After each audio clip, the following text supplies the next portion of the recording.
Uber has lost over $1 billion in market value after the ride-sharing app released details of over 6,000 sexual assaults connected to Uber in the last 2 years. Even though this might be a conservative estimate, the ride-sharing company saw shares fall by nearly 3% by the close of trading on Friday, the 6th of December. The San Francisco-based firm published an 84-page safety report which focused on a number of safety aspects, which included that on average, 8 incidents of sexual assault were reported each day connected to the ride-hailing service.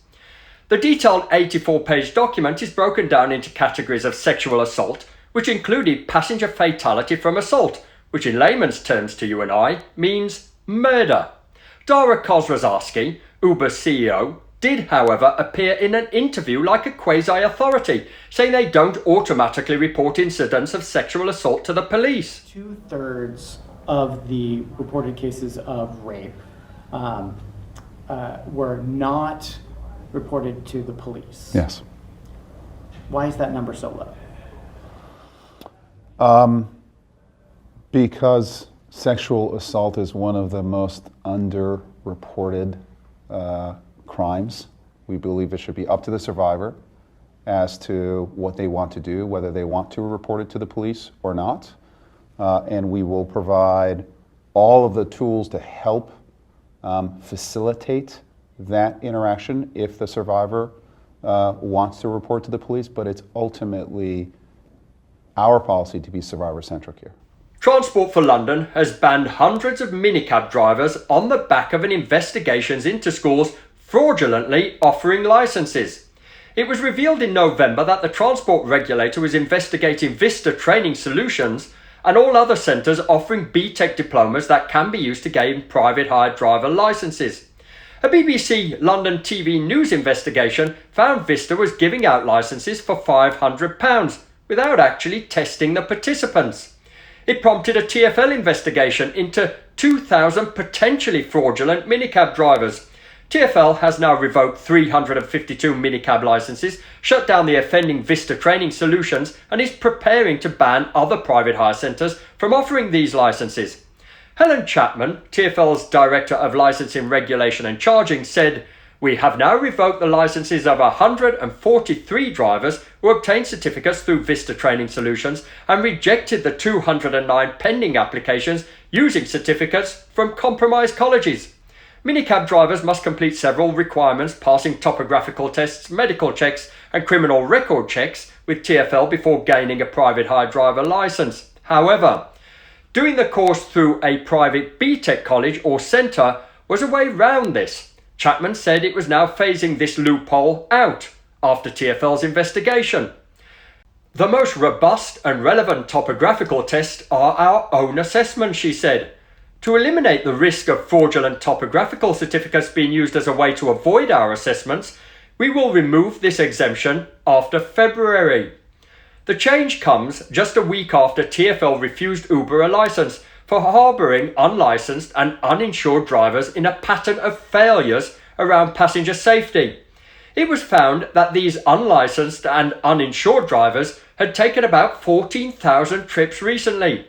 The investigation also revealed that drivers banned by Uber were making new accounts and still using the platform. TaxiLeaks replied by saying, with another 352 unqualified drivers joining the ranks of Uber, the question begs to be asked, if TfL can revoke private hire driver licenses with no continuance should they appeal under public safety issues, why doesn't TfL revoke and ban Uber outright instead of just refusing to renew their already extended licence to operate in London? Typically, the BBC is making much about the driver licenses being revoked after their Inside Out programme, yet have not made any statement about Uber being revoked. Again, why? Why did it take the BBC to investigate the issue in the first place? Why wasn't TfL on the case? In response to TfL's decision not to renew Uber's licence, UTAG's legal team has served TfL with a pre-action protocol letter.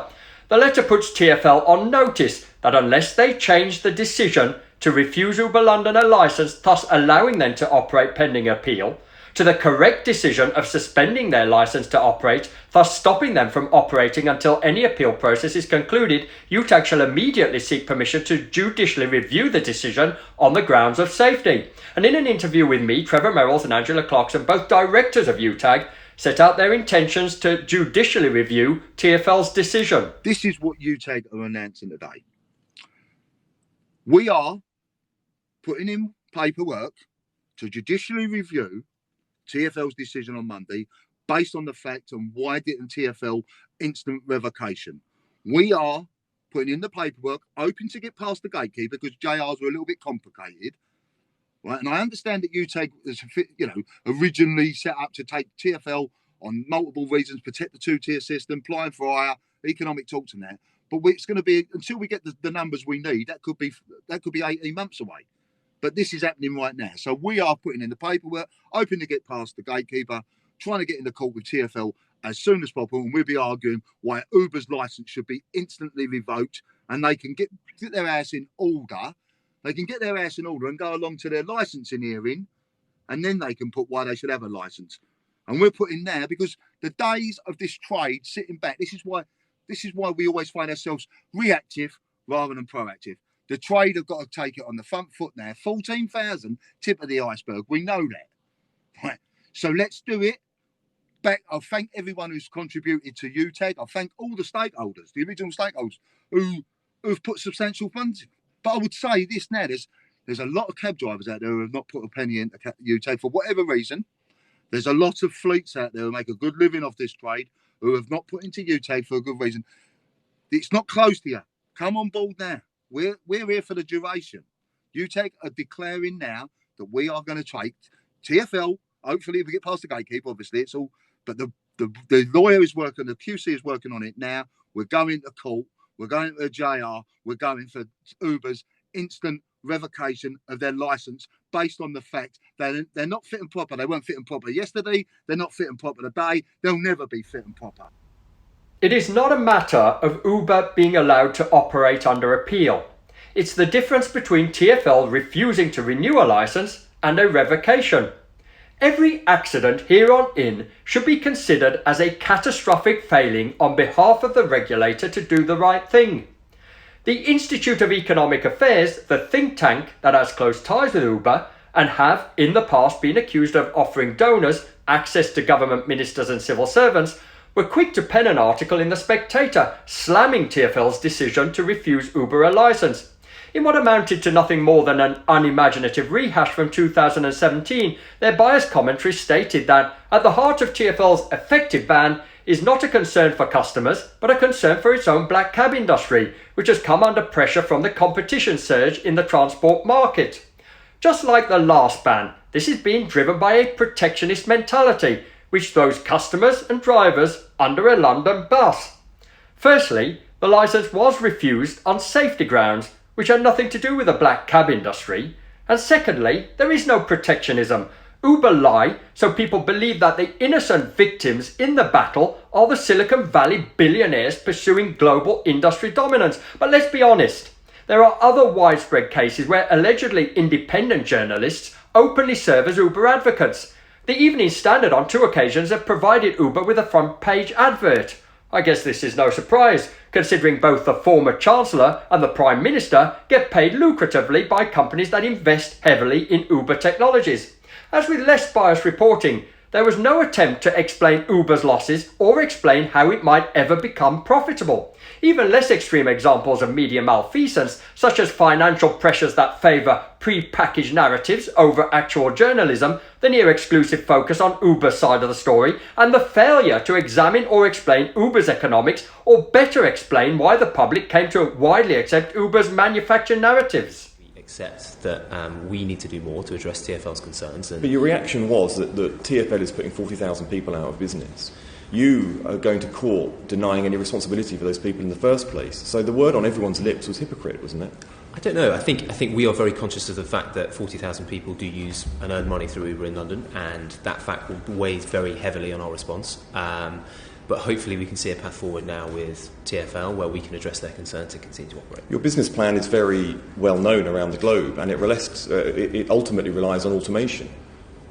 So soon as you possibly can, the people backing your company want to get rid of all the drivers anyway and replace them with automated vehicles. Will you be crying then?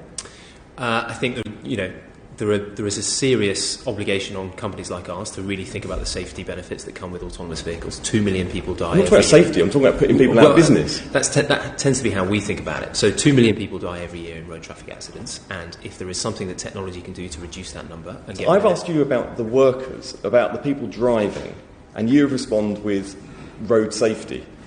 I think that's a very large point. When TfL withdrew your licence, you responded with, you are putting 40,000 people out of business. When I ask you about putting those same people out of business, you evade the answer. So will you be, as a business, as upset with yourselves for putting them out of business, bearing in mind that is your stated objective, as you are with TfL for doing it now? The mainstream media treat corporate PR claims as if they were grounded in some kind of factual accuracy. Reporters enjoy their powerful high-status role as objective arbiters who can tell the public what to think about economic issues, but this position also makes them willfully blind to sophisticated and well-financed efforts to shape their coverage, as well as other techniques that deliberately violate their reporting. But as previously mentioned, Uber's lobbyists not only have the media in their back pocket, but also influential politicians. Whilst there might be exceptions to the rule, high-profile conservatives such as Andrew Boff have once again nailed their colours to the mast by coming out in disagreement with TfL. But let's face it, in their undying support of Uber, they're not thinking about the drivers, but the company, as drivers in London, Birmingham and Nottingham have been striking in protest over working conditions and pay. Alongside the 24-hour strike called by the United Private Hire Drivers, branch of the Independent Workers' Union of Great Britain, demonstrations were held outside Uber offices in each city. The gig economists still manipulate everyone to believe that they're entitled to a low-paid servant on hand to do whatever they need, and it's no longer necessary to plan ahead for anything or know how to do things for themselves. This is very peculiar because the instances of impersonation, 43 instances of impersonation, were brought to the attention of TfL by Uber. And what kind of reward is that for operators, to be honest? So it's absolutely clear this is a wrong decision for the 40-odd thousand drivers who depend on Uber. It's the wrong decision for the 3.5 million Londoners who want to get round this city. And it's a wrong decision for a London that claims to be open for business. This decision says London is closed. We need to open it up. In other news, Liam Griffin, the former Addison & Lee chief executive, is racing to assemble a rescue bid for London's second biggest minicab operator that would leave its lenders nursing heavy losses.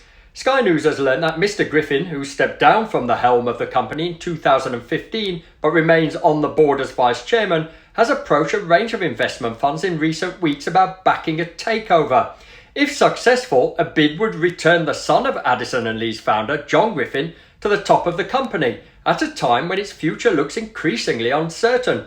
City sources said that this weekend the younger Mr. Griffin had submitted a provisional offer of about $125 million to Addison & Lee in the past fortnight, although this proposal has yet to secure all of the required funding. A takeover of that sort of level would leave lenders to Addison & Lee, which are led by the Dutch bank ING, facing big losses on their estimated $230 million of outstanding debts. Insiders said that the lending syndicate had been persuaded to inject a further $20 million of financing into the company in recent weeks, as it tries to find a buyer prepared to take it off the hands of the Carlyle Group, its private equity owner.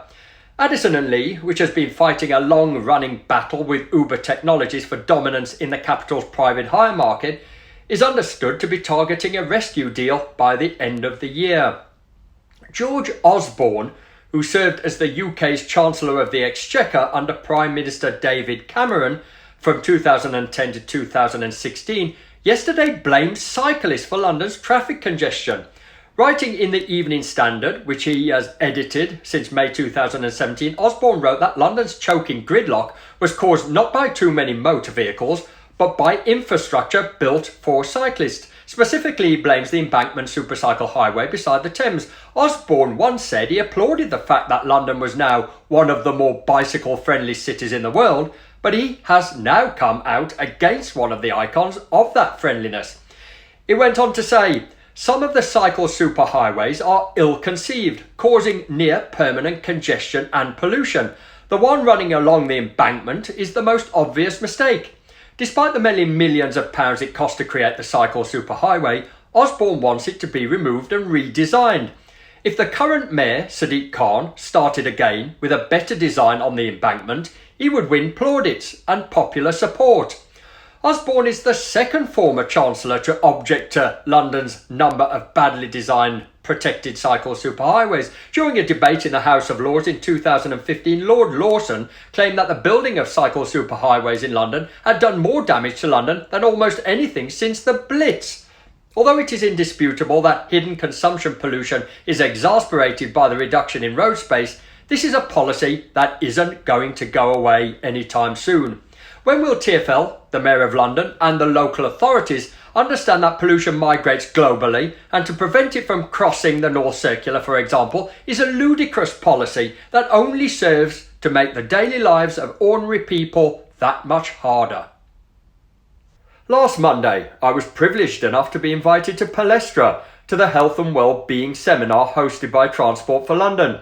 Also invited were a number of mid-management TfL delegates, interested parties and trade representatives. Whilst attempting to tackle the thorny issue of mental health, and whilst this could be considered a start, unless TfL are willing to accept responsibility and deal with causation, then we are not going to get anywhere. The contrived setting only dealt with symptoms and steered well clear from the part they play in the causes of mental ill health. What did transpire from the meeting is that TfL is legally bound to do an impact assessment on what is happening to our industry.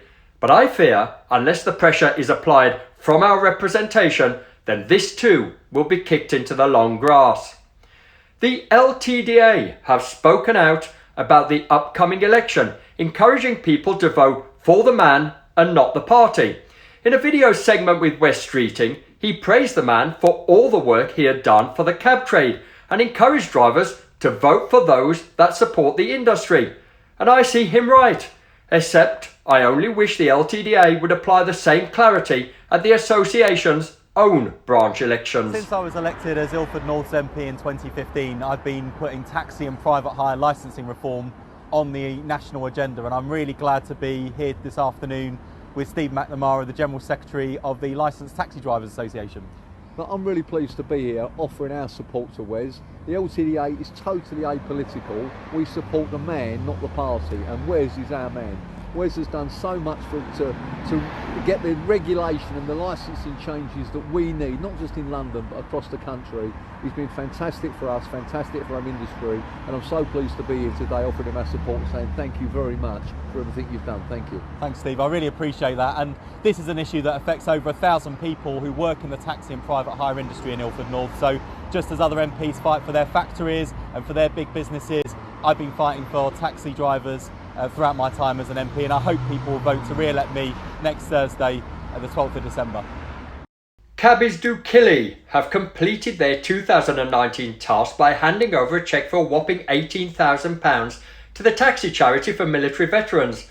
After a year-long epic challenge to lose weight and get fit enough to tackle the tallest freestanding mountain in the world, the remaining three proud London cabbies, Darren, John and Brian, presented a cheque to the taxi charity at their annual Christmas lunch on December the 5th.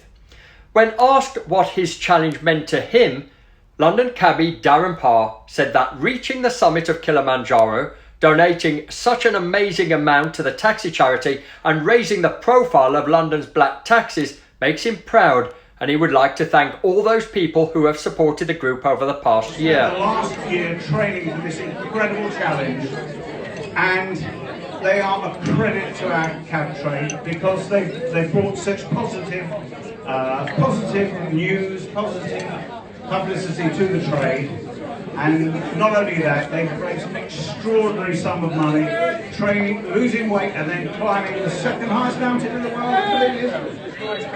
Highest mountain in Africa, all right then. And they have raised, look at this, unbelievable, £18,000.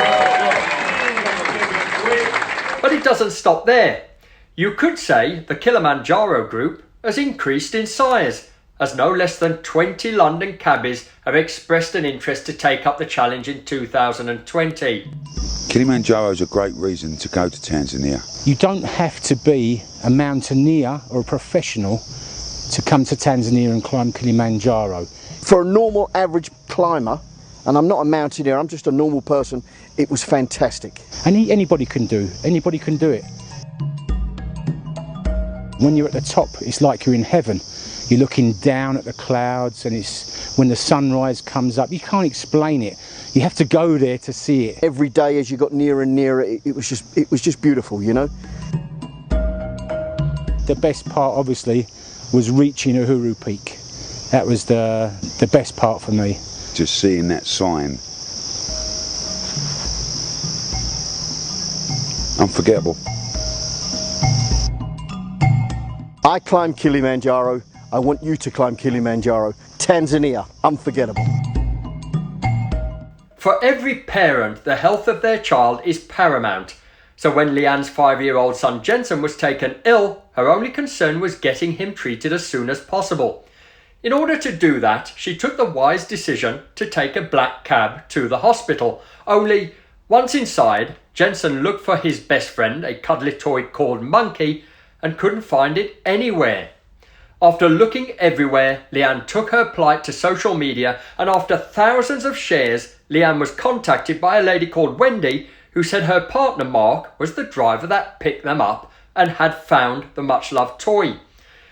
Mark asked if he could come and collect Jensen from the hospital, and on arrival, Jensen ran to the taxi shouting "Monkey" with a great big smile. Mark then dropped them back home safe and sound and told Leanne if ever Jensen needed to go back to the hospital to just message him and he will take them and pick them up again free of charge.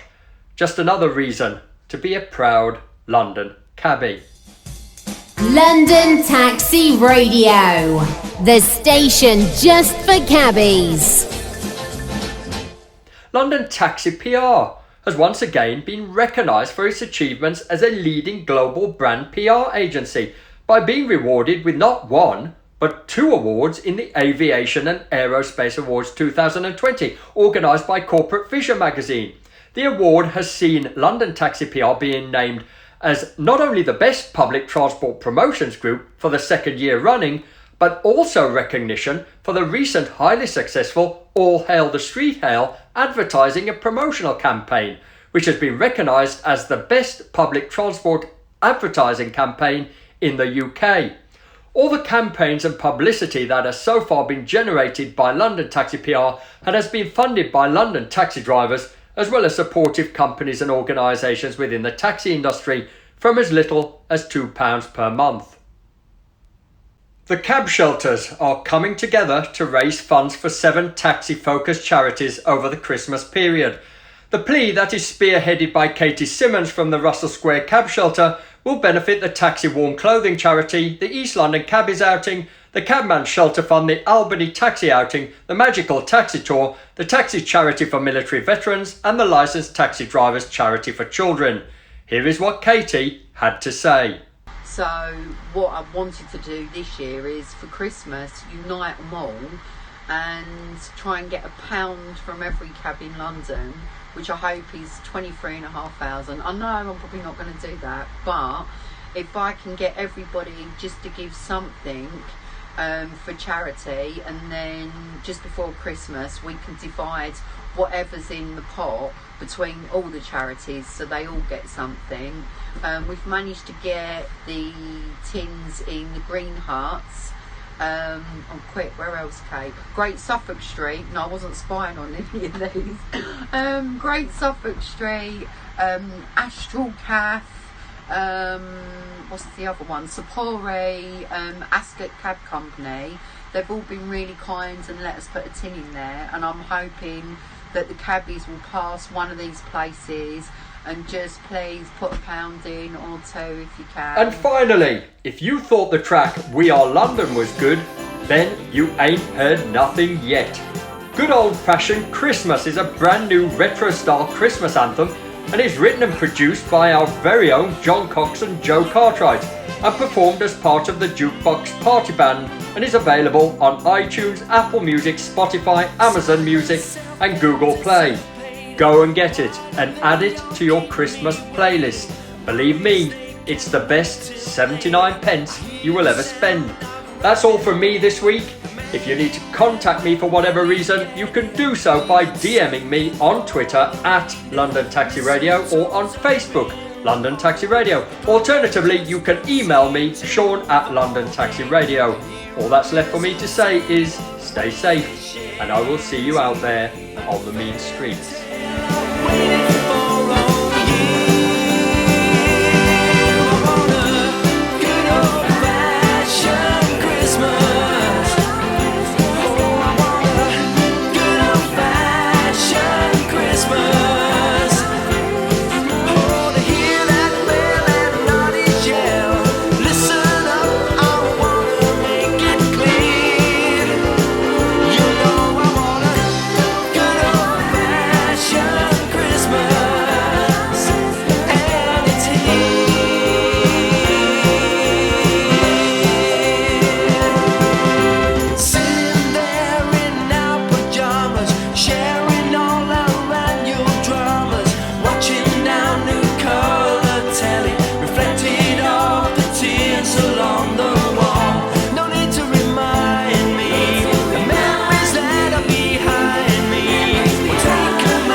You found London Taxi Radio, the station for London's taxi drivers.